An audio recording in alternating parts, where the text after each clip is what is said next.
Hello YouTube family. आई दुर्गेचे 6वे रूप म्हणून ओळखले जाणारे कात्यायनी देवीच्या मंदिराला आपण आज भेट देणार आहोत. देवीचे मंदिर महालक्ष्मी मंदिरपासून 10 किलोमीटर अंतरावर आहे. याचं गुगल लोकेशन तुम्हाला डिस्क्रिप्शनमध्ये मिळेल.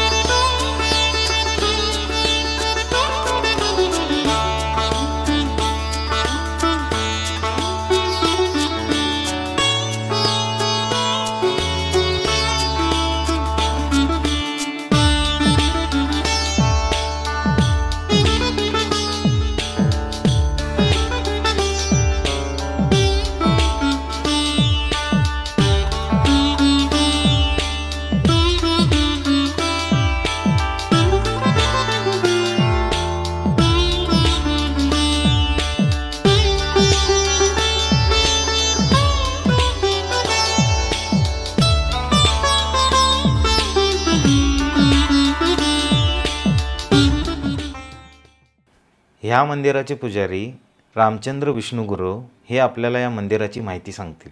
चला पाहूया. नमस्कार. रामचंद्र विष्णुगुरव, कात्यायनी मंदिर पुजारी, वैवाडदार. आता आपण जे आलो आहे ते कात्यायनी मंदिराच्या परिसरात. कात्यायनी ही नवदुर्गापैकी 6वी दुर्गा. जर महात्मा सर्व भारतात बाहेर पण आहे.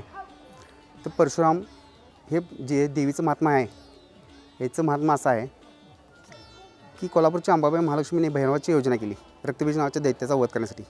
पण ते भैरवाला मारणे शिकवणं, जसं आता टेम्पर येईल तसेच दैत्य तयार होत होते.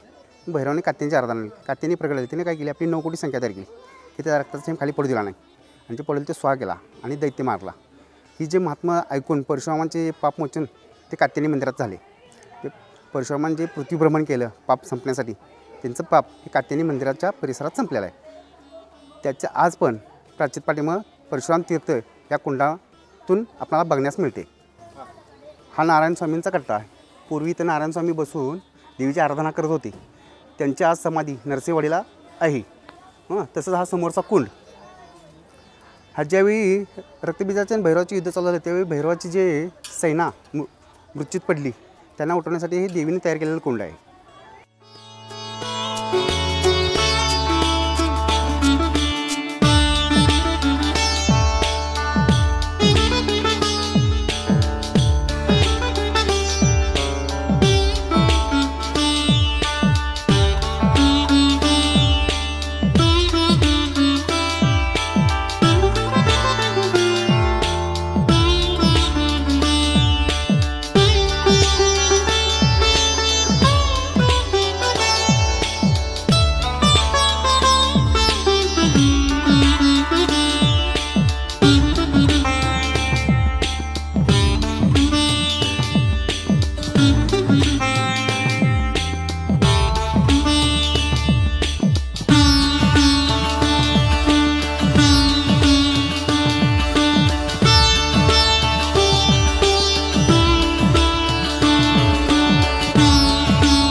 कात्यायनी देवीची पूजा केल्याने शत्रूंचा नाश व संकटे दूर होतात.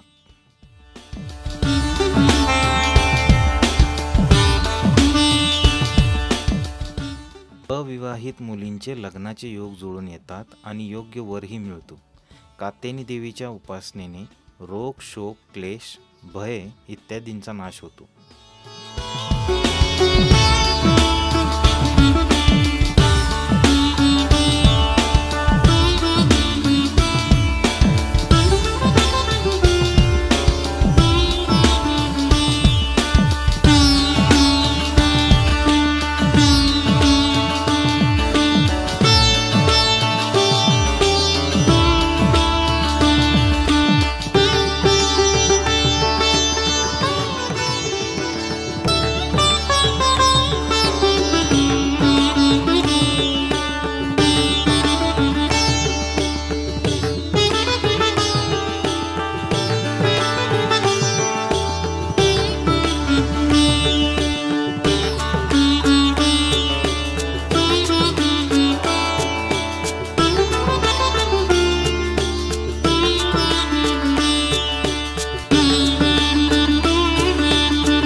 तसं आपण आता देवीच्या पाठीमागच्या साईडला आलेलो आहे. हा जयंती नदीचा उगम. तसंच ह्या परशुराम तीर्थ जे मगाशी मी सांगितले ते परशुराम कुंड. येथील जर तीर्थाचं जर लहान मुलांना, ज्या मुलांना बोलता येत नाही त्यांना जर इथलं तीर्थ दिलं तर ते बोलू शकतात. त्याच्या पाठीमागे जर आपण थोडंसं पाठीमागे गेलो तर पाठीमागे रेणुका मंदिर आहे.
व्हिडिओ आवडल्यास लाईक करा, शेअर करा, सबस्क्राईब करा आणि तुमच्या प्रतिक्रिया कमेंट करा.